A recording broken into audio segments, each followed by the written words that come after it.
Knowing how fast each line of your code in your application runs is a big help when doing performance analysis. This video will demonstrate how you can profile individual source lines with AQtime in order to find bottlenecks in your code. To find performance problems in your application, it's important to have information on the performance of individual application functions and source lines. Now, typically, profiling tools provide only routine-level profiling. That is, they time the execution of an application's function and help you locate slow-performing routines and methods. However, if a function is long and includes a lot of calls to other functions, it may be difficult to find the cause of a bottleneck even if you know which routine is the slowest. So AQtime Pro solves this problem by including line-level profiling. That is, AQtime can time not only the function execution, but also the execution of an individual source code line. Now, you want to note that line-level profiling is supported with the performance profiler, the coverage profiler, the function trace profiler, and the light coverage profiler. So these guys right here all support the line level profiling feature. Now, profiling down at the line level typically requires that your application is compiled in a certain fashion, and the options needed are different for each supported compiler. So for detailed instructions on how to set those options, please refer to the AQtime documentation. So let me demonstrate how line level profiling can help you find performance bottlenecks in your application. In my demonstration today, I'm going to use this sample application that retrieves specified data from XML documents. We're going to profile this application and look for bottlenecks and then try to optimize its performance. We're going to do our profiling in two stages. First, we'll profile the entire application and find the slowest performing routines. Then we'll profile those routines down at the line level and find out exactly which lines of code are causing the bottleneck. Okay, so I've already switched back to AQtime and we've already created a new project, so what we need to do next is add our application to our project. So I'm just going to right click here and say Add Module. And then I'm going to browse out to where my application lives. In my case, it's right here, the AQtime line level profiling demo executable. Click Open. Okay, now we need to define which functions of our application should be profiled. Like I said earlier, we're going to start by determining if our application even has any performance problems. So our first profiling run will be against the entire application. So in that case, we're going to leave this full check by routines option selected, and we're going to profile this based on routines because we want to see where the problematic routines are. And then once we've found those problematic routines, then we'll profile down at the line level. I'm going to make sure that Performance Profiler is selected here from my list of available profilers. And now I'm ready to start profiling, so I'm going to click the Run button. AQtime pops up this Run Settings dialog. I'm going to click Run. Okay, now my application has been invoked, and what we're going to do here is click this Start button, and that pops up an open dialog where we can select certain XML files that will be used inside our application. So our app's going to open up these files and process them. So I'm going to click the Open button here. Our application is going to read through those XML files and render the data inside each of the columns displayed on screen. And then once it's done that, we're all set. We can close the application down, and AQtime will generate our reporting results and render them here on this reporting pane that you see at the top right corner of my screen. Now, the report panel lets you display profiling information for the application's routines, and the results can be rendered either in seconds, milliseconds, microseconds, or machine seconds. I've got milliseconds selected right now. Let's find the slowest performing routine in our application, and to do that, we're going to sort on this time with children value right here. This column shows the total time spent on calls to the routine, including calls to child routines. So based on the results displayed on the time with children column, I can see that the slowest performing routine of my application is main. And that makes sense because main makes up the bulk of my application. So now if we look at the result in the time column right here, we can see that there's a pretty big discrepancy between time and time with children.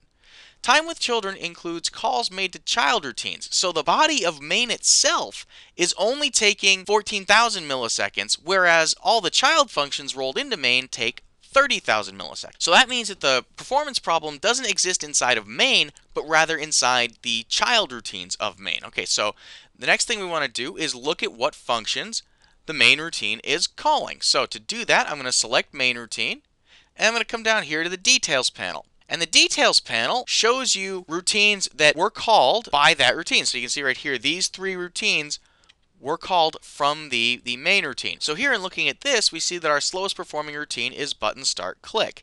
But again, button start click's time and time with children values are not identical. Time with children is much greater. So there is a performance problem in one of the child routines of button start click. So to determine what method's that routine called, I can actually double click it right from here. And now I can see that the button start click method called the process data method. But again, process data's time and time with children are widely different. So that means that the performance problem is somewhere inside the children routines of process data. So we'll double click that. And now we see that we have 3 child routines inside of process data, and their time and time with children values are identical.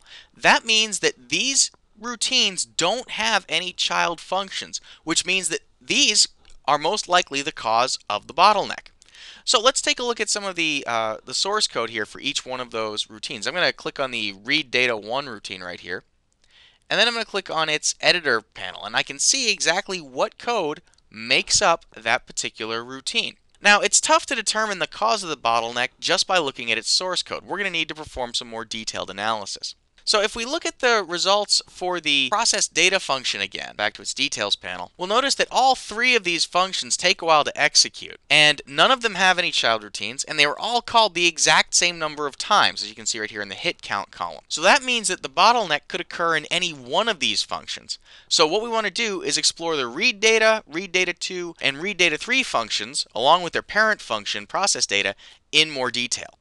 So what we're going to do now is profile those routines down at the line level. So to do that, I'm going to select each one of those routines, process data 1, 2, and 3, right click and say add selected to setup, add to new area. And that brings up this little dialog which allows me to say I want to profile those routines down at the line level, and I'll give this area a more descriptive name. I'll call this the process data functions. All right, now I'm going to click OK. And if we come back to the setup panel here, you can see that now AQtime has added that process data functions area to our pane, and those 4 methods that we selected have been added to it. So now we're going to profile again. I'm going to click run. I'm going to keep the same settings as I had last time, and I'm going to perform the same steps as I did earlier. We'll click the start button, select those XML files, and click open. And then once our application has rendered the data, we'll close the app down and take a look at the results that AQtime has generated. Okay, so let's start out by looking at the profiling results for the read data 2 function. I'm going to select that function here in the report panel, switch over to the details pane, and then I'm going to click the lines tab here, and that's showing me the profiling results for each individual line in the read data 2 function. So if we sort this on % with children, we can see that our slowest performing line is line 173. Then there's also line 176 and 181. Those make up the rest of the function. So now what I can do is view the actual source of an individual line. I can double click it right here, and that takes me to the editor panel, and it positions the cursor on the corresponding source line. So on the left side of the editor panel, we can see the profiling results for that particular line. And we can see here that 81.94% of my time is being spent on that load statement right there. Now, one other thing to note is you can also configure the format of these columns. So let's change the data display format for the percentage with children column. I'm just going to right click on that column header. I'm going to say display format, graph bar. So now I can visually see which lines are taking up the most time. Now, as you can see, the major portion of the processing time in this function is being spent on loading the XML file into memory, then counting the nodes in the list, and then adding the selected data to the list box. So let's do the same thing for the read data 1 function. And again, we can see that the bulk of the time is being spent by these lines right here on the load, when we're counting, and then we're adding items to the list box. So in reviewing this, we can see that those code lines are performing pretty much the same actions that are performed in the read data 2 function. And again, those same actions are also performed here in read data 3. So the only difference between these functions, read data 1, read data 2, and read data 3, is that they select different data from the XML files. For example, read data 3 is retrieving those customer IDs whose values are chops. Read data 2 is selecting those orders whose ship via value is equal to 2. So thus, these functions process different node lists. In the meantime, though, they have common code. They load the same XML files into memory, like you see right here on line 173. So that means our application is performing the same action 3 times in different functions. Moreover, this action, loading an XML file into memory, takes a long time, and in all three functions, that's the slowest source line. There's a reasonable explanation for this. Loading an XML file into memory includes parsing its contents, building a tree of DOM objects in memory, and those are time-consuming tasks. So to speed up our code, we should rewrite our function so that it loads an XML file in memory only once, and then performs all the operations with the loaded copy.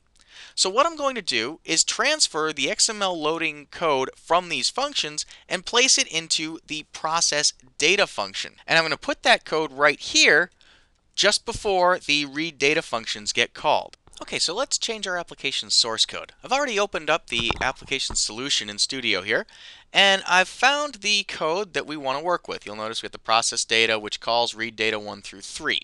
Okay, now there's another implementation of this code right here, where process data opens up the XML files prior to calling read data 1, 2, 3. This is going to have improved performance. So what we're going to do is make this the live version of the process data function just by uncommenting this line right here. I'm going to save my application, rebuild my solution, and now we'll jump back into AQtime. You'll notice that AQtime has picked up on that our application has been changed, so it's asking if we want to reload it. We're going to say yes. Okay, now we've used conditional compilation. That is, we've changed our code so much that AQtime won't be able to find the old functions in our debug info. So that means we need to remove this area that we've already created and add it again. So I'm going to delete these items right here. I'm going to create a new area.